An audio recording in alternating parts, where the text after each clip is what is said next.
Hey guys, Nicarolis here, Nikki, and I'm gonna do this quick video because I'm at a hostel in Texas, in Austin, and I'm waiting for my friend to finish showering so we can get the heck out of here.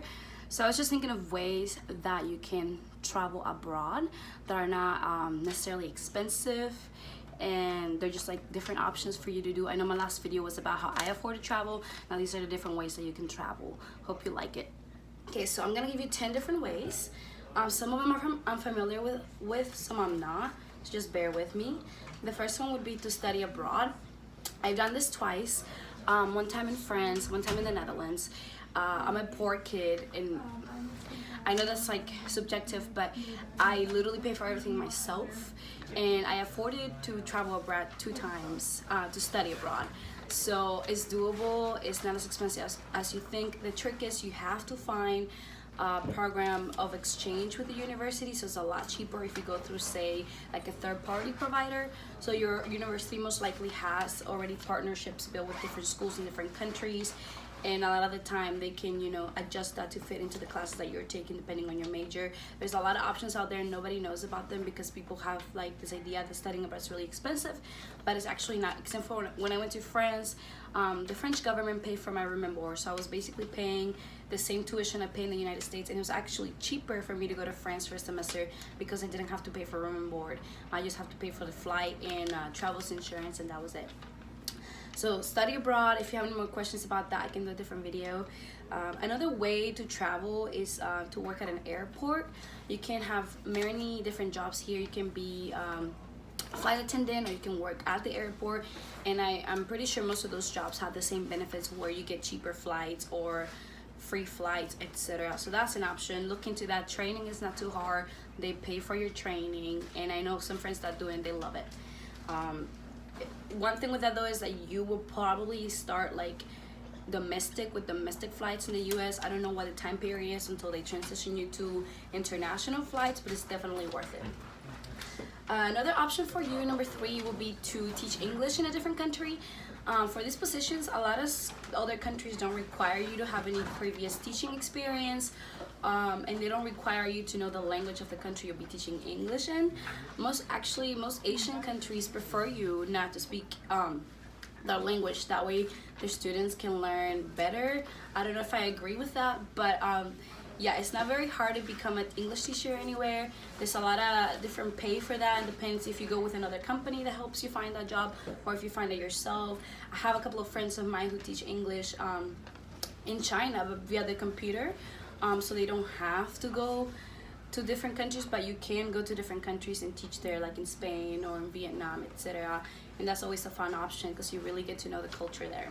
Okay, so number 4 will be teach for the world. So it's literally just like teach for America, but you teach for the world, and you can just Google that. I don't have too much information on it. I was thinking about doing it myself, but I decided not to. But I think it's a really good option.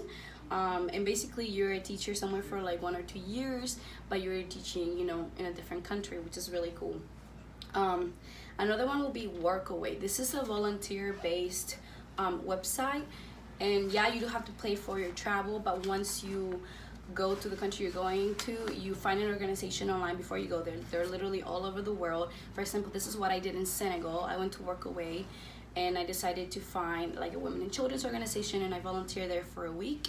And they basically host you and they feed you in exchange for your volunteering. And you don't have to have a lot of experience to do this either. Sometimes they just need help on a farm, or help in a school, or like help with a center that they have. And it's a lot of fun. You really get to know the culture and the people and how they do things locally. And again, you don't have to pay for a room and board, which is really affordable. Let's see, another option for you would be number 6, which is a work and travel visa. I'm not sure if a lot of my American friends are aware of this, but you can get a work and travel visa for certain countries. For example, Australia is a pretty popular one, even for Europeans. A lot of my German friends have gone to Australia on a work and travel visa, and then they just work random jobs and then travel all over Australia because it's a pretty big continent/country. And yeah, it's pretty cool. You should look into that. Like I said, you can just Google this stuff. I'm just giving you options here. Option number 7 will be WWOOF, which is WWOOF. So you can go woofing, and it's kind of like Workaway, but it's more specific to the organic farming industry. So you go, and a lot of people that I know as well have done this in Australia.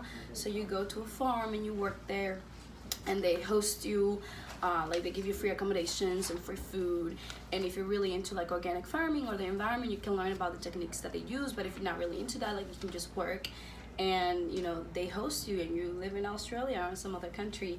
I will say one thing though, Workaway and WWOOFing, you do have to pay like a yearly fee, but it's like $20 or something like that. It's nothing bad, and like what it does, it connects you with these organizations that are willing to host you for exchange of your labor. Option number A would be an au pair. It's kind of like an international nanny. So there's a website for that. It's a process. You interview, you get to know family via Skype. Basically, you nanny some kids in a different country. So I have a friend from Venezuela who did that in France while I was in France. I have friends from Germany who have done it in the States. I have friends from Sweden who have done it in Australia. So, you know, anybody can do it, and it's for like boys and girls. Just because it's a nanny job doesn't mean it's just for girls. I have a Swedish friend who has done it in the United States as well. He's a guy, and like it doesn't really matter. It's just for you. If you're trying to learn the language of another country, or if you're just trying to really get that local culture from a family, that's a good way to do it. It's kind of like having an exchange, like, but when you're little, but here you're helping around the house, and it's longer term. And you can also look up for how long that goes. So now we're going to number 9, which is Couchsurfing. That's more in terms of accommodations, so you do have to buy your flight and decide where you want to go. But there's this website called Couchsurfing.com. I've done this twice in the south of France. I've done it once in Bordeaux and once in Hendaye, and it's like in the French-Spanish border. And basically you make a profile. It's pretty time intensive, so like, which is good because it allows you to really know the person that you're receiving in your house or that you're going to stay at their place. And basically you filled out all these questions that the website asks you to build your profile. And if, for example, you want to go to Austin, Texas, and I almost did this, but I had anyways, long story short, you go on this website, you look up for the city, and it'll have you all the people that are signed up for Couchsurfing in the city. It'll have like what language they speak or languages, what they do for a job, where they have traveled, what their interests are, what their goals are in life, blah blah blah. So you can kind of see if you can vibe with that person, and also if you can trust that person. They'll have like multiple photos of themselves. They'll have reviews that people who have stayed with them previously write on them, and how it was to be at their place, whatever. You don't necessarily have to sleep on a couch. They might have a bed for you. I'll share my personal experience really quick. When I went to Bordeaux, France, I was scared as shit. Like, this was a new city. I didn't know anybody there.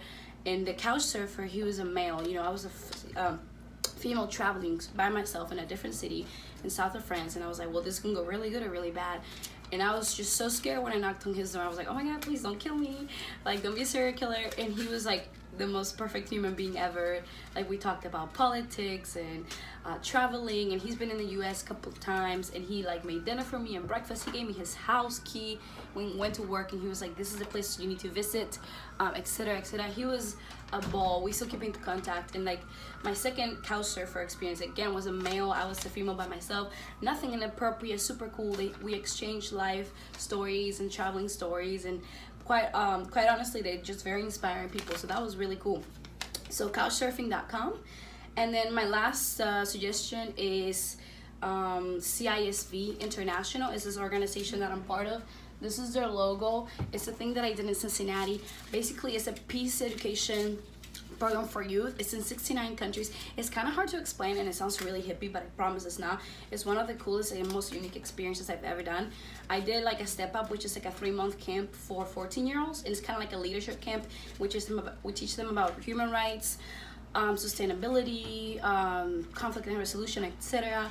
And people from 10 different countries come to the US, or you can be one of the delegations from the US that goes to one of the 69 countries. It's super cool. There's different programs from 1 week, 2 weeks, 3 weeks, 4 weeks. No previous experience needed. Some positions are paid, some positions are volunteer. In the US they paid, in other countries they don't, but it's really cool, and it's in the winter and the summer.